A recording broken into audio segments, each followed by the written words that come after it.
हैं? Good morning students, Amarendra Kumar, science teacher, Halwasiya Vidya विहार।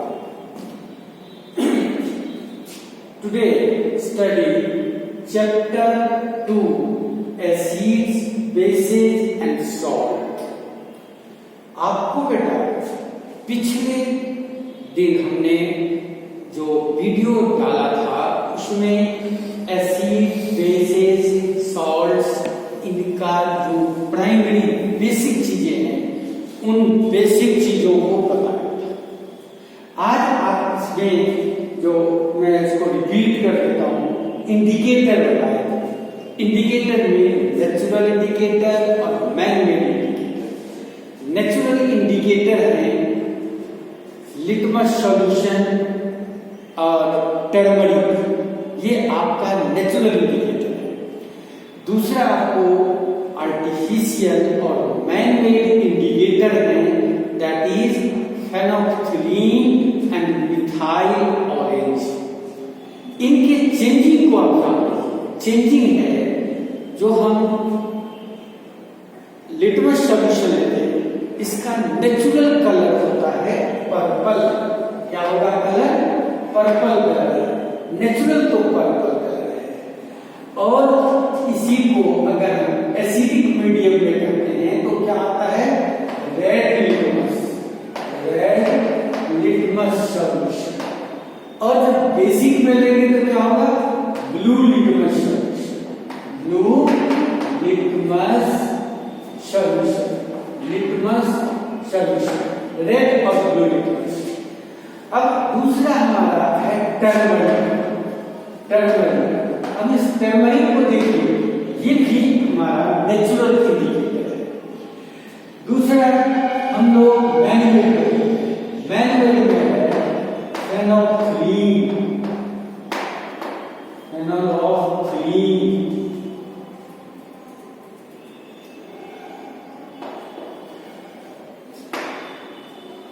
Phenolphthalein और methyl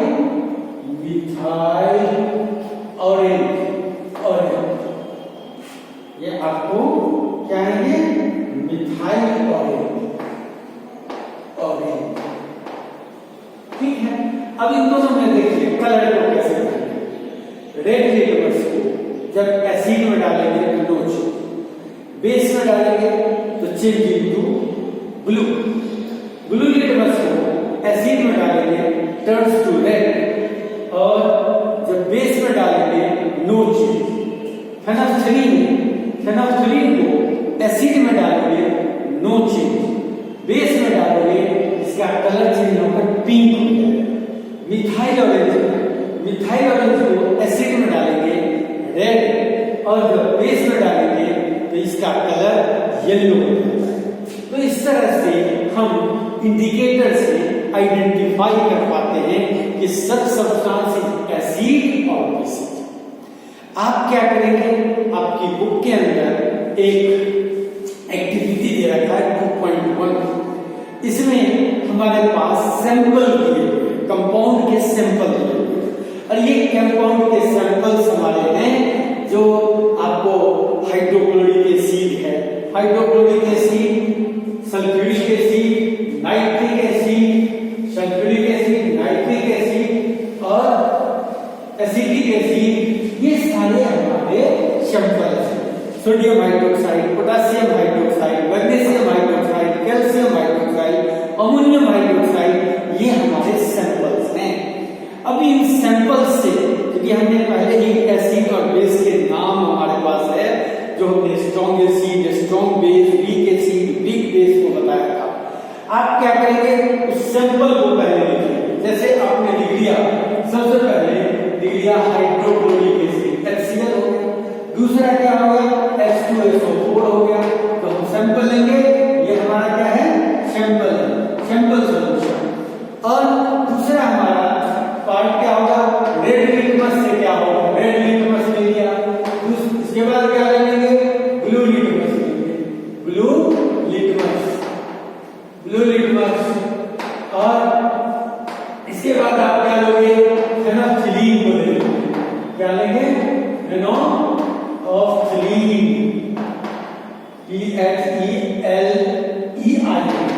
फेनोफ्थलीन और मिथाइल और क्या लेंगे मिथाइल ऑरेंज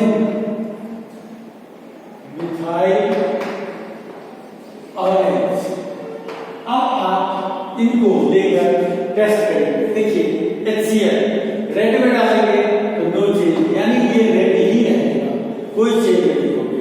जब आप ब्लू में डालेंगे तो ब्लू टर्न होकर क्या हो जाएगा रेड हो जाएगा। यहाँ पर आप क्या कहेंगे नो चेंज, और इसमें क्या हो गया रेड हो जाएगा। फिर हम ग्रीन में डालेंगे, यहाँ भी नो चेंज, कोई भी कलर में चेंज नहीं है। मिथाइल ऑरेंज में डालेंगे इसका कलर रेड हो जाएगा। ये हमारा ठीक इसी तरह सल्फ्यूरिक एसिड है, यहाँ भी यही आएगा, ये भी यही आएगा, ये भी आएगा, यही आएगा। ठीक है, नेक्स्ट देखिए बेस फॉर्म, जैसे सोडियम हाइड्रोक्साइड भी लिया NaOH और आपने KOH पोटेशियम हाइड्रोक्साइड, तो रेड लिटमस को डालोगे तो ये हमारा क्या हो जाएगा, रेड लिटमस को डालेंगे तो ब्लू हो जाएगा, कलर टर्न होकर क्या हो जाएगा ब्लू कलर। और इसमें नो चेंज, यहाँ पर कोई चेंज नहीं है। फेनोफ्थलीन में डालेंगे तो ये हो जाएगा पिंक कलर, क्या कलर होंगे pink colour. And methyl orange ये कलर आपका येलो कलर। इसी तरह से पोटेशियम हाइड्रोक्साइड ऐसे यही आएगा, इसमें भी नो चेंज, पिंक कलर का आएगा, येलो। आप क्या करेंगे इस टेबल को बना लेंगे और इस टेबल में हर एक सैंपल को लेंगे, ये acid basic acid blue litmus के अंदर क्या होता है, रेड लिटमस में क्या होंगे, फेनोफ्थलीन में क्या आएंगे, मिथाइल ऑरेंज में क्या चेंजिंग आएंगे, इनको नोट करें। नेक्स्ट देखिए, अब इसके बाद हमारा आता है वो है आपको जो 2.2, इसमें आप देखिए किस चीज को आता है, सेकेंड जो एक्टिविटी दिया है। इस एक्टिविटी में हम एक्सप्लेन करते हैं अनदर टाइप ऑफ इंडिकेटर, इसको बोलते हैं ऑल्फैक्टरी इंडिकेटर। ऑल्फैक्टरी इंडिकेटर है indicator which gives different smell with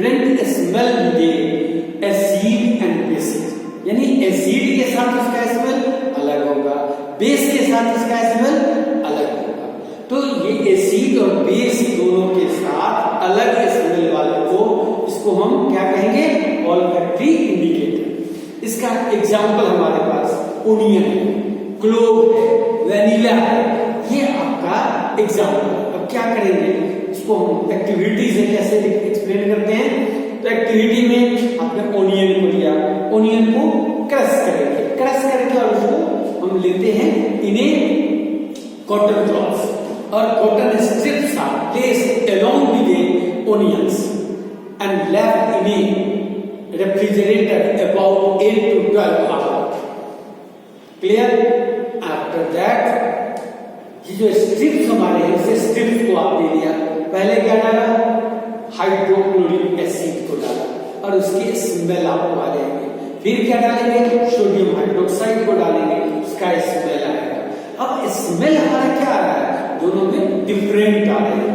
it means different substances give the different smell, कि आपको स्मेल के लिए हम पर्टिकुलर नेम हम नहीं दे पाते, उसमें हम यही कहते हैं कि bad smell, good smell, pleasant smell, इस तरह से वर्ड यूज कर लेते हैं। यानी यहाँ हमने दोनों एक्सपेरिमेंटली जब करते हैं तो क्या बताएंगे, यहाँ टेस्ट इसका स्मेल दिया है और इससे हम इजीली डिस्टिंग्विश कर लेते हैं कि acid substance gives the smell and the base gives the smell. Clear? Any doubt? अब इस ऑल्फैक्टरी इंडिकेटर के बाद हम पढ़ते हैं कि जो मेटल्स हैं, how to acid and basis react with metal, acid और बेस मेटल से रिएक्ट कैसे करते हैं।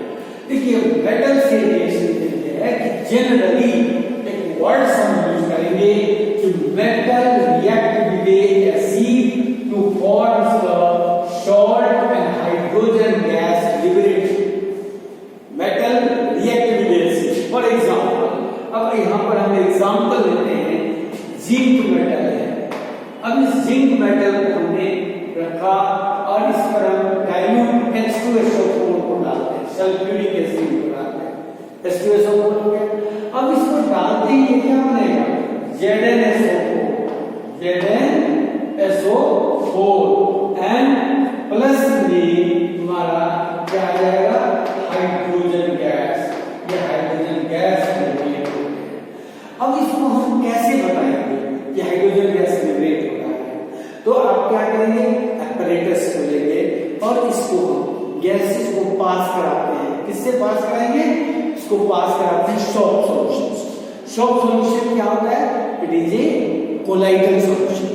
When the gas is passing through it, then gas suspended and forms the bubbles, और bubble filled hydrogen gas evolve. When the burning a splinter is placed near the bubbles, अगर इस bubbles के पास अगर लाते हैं, it burns with a pop sound, और ये pop sound हमारा क्या होता है, that is the characteristics of a hydrogen gas, यानी hydrogen gas released during the reaction is indicated by when burns with pop sound. Another, ये तो हो गया एसिड के साथ, यानी जनरली हम कोई भी एसिड को लेते हैं react with metal to produce the salt and hydrogen gas liberated. Clear. Next है बेसिस। अगर आप बेसिस को लेंगे तो basis are also react with metal and produce the hydrogen gas, but this reaction is not violent reaction. अब यहाँ पर आपने जब डाला जिंक में सल्फ्यूरिक एसिड को डालेंगे, फास्ट रिएक्शन होता है, वायलेंट रिएक्शन। इजीली आपको आप देखोगे bubbles of hydrogen evolves during the reactions, but in the case of basis, base को हम लेते हैं तो क्या आएगा, जिंक को हम प्लस में सोडियम हाइड्रोक्साइड। अब यहाँ पर हम एक कंडीशन रखते हैं, क्या कहते हैं, वार्म कंडीशन। अगर वार्म कंडीशन में हम इसको रिएक्ट कराएंगे तो रिएक्ट होते ही क्या बनेगा आपको,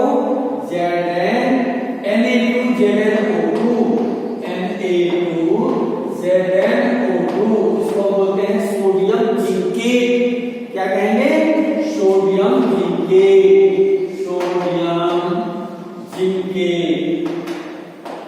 जिंकेट, और ये आपका क्या बन जाएगा, प्लस में सोडियम जिंकेट है, प्लस में hydrogen gas release during the reaction. Zinc को हम कर देते हैं तो ये हमारा रिएक्ट होकर क्या बनता है, सोडियम जिंकेट बनाता है and hydrogen gas evolve during the reaction. अब इससे हमें क्या मिला कि एसिड है, बेसिस है, ये अगर मेटल के साथ रिएक्ट होंगे तो रिएक्ट होने पर क्या बनाएगा, सॉल्ट बनाएगा एंड हाइड्रोजन गैस लिबरेटेड। आप इस एग्जांपल को दे सकते हैं, एसिड में आपने सल्फ्यूरिक एसिड लिया है, हाइड्रोक्लोरिक एसिड लेंगे, नाइट्रिक एसिड लेंगे, कोई भी एसिड को दो वो आपको रिएक्ट होकर सॉल्ट बनाएगा और हाइड्रोजन गैस रिलीज होंगे। लेकिन बेस के साथ, बेस में हमारा कंडीशनल है और जनरली हर एक जो मेटल है that do not produce the hydrogen, but some metals that react with the base and produce salt and hydrogen gas liberated. Clear? अब इसके बाद हम क्या लेते हैं, another second हमारा आता है, दूसरा हमारा क्या चीज है, वो है how do metal carbonates and metal hydrogen carbonates are react with the acids।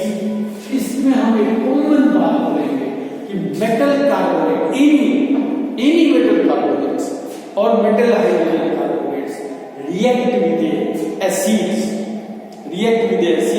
to form the salt and the gas evolve with the effervescence, that is carbon dioxide and water। तो क्या बना, कोई भी मेटल कार्बोनेट, फॉर एग्जांपल ले सकते हैं, आपने क्या किया कि हाइड्रोक्लोरिक एसिड ले लिया, टेस्ट ट्यूब के अंदर हाइड्रोक्लोरिक एसिड को ले लिया और इसमें हाइड्रोक्लोरिक एसिड को हम रिएक्ट करते हैं सोडियम कार्बोनेट, सोडियम कार्बोनेट। अब सोडियम कार्बोनेट को आप ऐड करोगे, किसमें क्या, हाइड्रोक्लोरिक एसिड में, जब हाइड्रोक्लोरिक एसिड में डालेंगे तो यहाँ क्या होगा, एफरवेसेंस होंगे, रिएक्शन होंगे and carbon dioxide gas evolve with effervescence and forms the salt NaCl, sodium chloride plus carbon dioxide plus आपका वाटर। अब देखिए कोई भी मेटल कार्बोनेट हो और हाइड्रोजन कार्बोनेट हो, वो आपको रिएक्ट होकर सॉल्ट बनाता है, कार्बन डाइऑक्साइड रिलीज होंगे और वाटर, कार्बन डाइऑक्साइड किससे इन्वॉल्व होगा, with effervescence and it utilize to extinguish fire. This characteristics of a carbon dioxide. Carbon dioxide की प्रॉपर्टी है कि ये आपको क्या करता है, एक्सटिंग्विश फायर। क्लियर। अब इस कार्बन डाइऑक्साइड को अगर हमें टेस्ट करना हो, लैब में टेस्ट करना हो, तो लैब में टेस्ट करने के लिए हम पास कराते हैं लाइम वाटर से। लाइम वाटर हमारा है that is calcium hydroxide, CaOH का होल कैल्शियम हाइड्रोक्साइड है। इस कैल्शियम हाइड्रोक्साइड से आप कार्बन डाइऑक्साइड को पास कराएंगे। जब कार्बन डाइऑक्साइड को पास कराएंगे ये बनेगा CaCO3 प्लस H2O। अब तक ये CaCO3 कैल्शियम कार्बोनेट है, ये आपका turns to due to formation of calcium carbonate, जो लाइम वाटर है that turns to milky. This is due to calcium carbonate in insoluble substance is precipitated। वो आपको क्या हो जाएगा, प्रेसिपिटेट के फॉर्म में बन जाते हैं and first turns to milky. क्यों बना, due to formation of calcium carbonate, ठीक है, and water. If excess carbon dioxide passing through, अगर इससे हम एक्सेस कार्बन डाइऑक्साइड को पास कराते हैं, आपका है CaCO3 प्लस में H2O। हमने कार्बन डाइऑक्साइड को एक्सेस पास कराएंगे तो यहाँ पर क्या आ जाएगा, प्लस में कार्बन डाइऑक्साइड।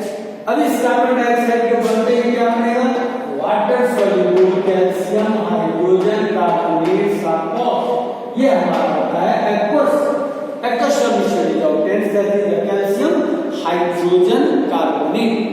अब किसी भी मेटल कार्बोनेट से, चाहे वो कैल्शियम कार्बोनेट हो, मैग्नीशियम कार्बोनेट हो, एल्युमिनियम कार्बोनेट, कोई भी हम लेते हैं मेटल कार्बोनेट्स, वो मेटल कार्बोनेट्स या मेटल हाइड्रोजन कार्बोनेट्स हैं, वो एसिड से रिएक्ट होकर salt, carbon dioxide and water, और इस कार्बन डाइऑक्साइड को लेबोरेटरी में टेस्ट करने के लिए पास करते हैं लाइम वाटर से, turns to the milky due to formation of calcium carbonates. अब ये कैल्शियम कार्बोनेट और वाटर है, जैसे एक्सेस कार्बन डाइऑक्साइड को पास करेंगे तो क्या बन जाएगा, इनसॉल्युबल कैल्शियम हाइड्रोजन कार्बोनेट्स। ठीक है। और देखिए अब इसमें हमें है क्या, जो कैल्शियम कार्बोनेट्स, इसको क्या बोलते हैं, क्या लाइमस्टोन है, मार्बल, ठीक है, और सबका जो केमिकल फॉर्म है वो सेम होते हैं, और इसका molecular formula that is CaCO3 calcium carbonate. Clear. तो इस तरह से आपको क्या मिल जाएगा, जब हम रिएक्ट एसिड से कराते हैं इसको, मेटल कार्बोनेट्स को और मेटल हाइड्रोजन कार्बोनेट को। एक्टिविटी से भी आप कर सकते हैं। आप क्या करेंगे, टेस्ट ट्यूब लेंगे, टेस्ट ट्यूब में हाइड्रोक्लोरिक एसिड ले लिया, और उस हाइड्रोक्लोरिक एसिड के अंदर हम क्या डाल देते हैं, सोडियम कार्बोनेट को या सोडियम हाइड्रोजन कार्बोनेट को। Sodium hydrogen carbonate that is known as a, sodium hydrogen carbonate को क्या कहेंगे, दैट इज मेटल का बाइकार्बोनेट्स। ये हाइड्रोजन कार्बोनेट से इसको क्या बोलते हैं, बाइकार्बोनेट्स।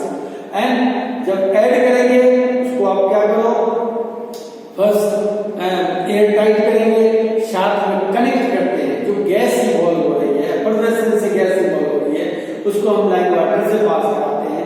और इस एक्सपेरिमेंट में आपको क्या मिलेगा कि gas evolve and it turns the lime water to milky. ठीक है, उसको वो मिल्की बना देता है। इस तरह से हम आसानी से इसको एक्सप्लेन कर पाते हैं। क्लियर? नेक्स्ट जब वीडियो होगा उसमें हम अदर प्रॉपर्टीज को लेंगे। ठीक है?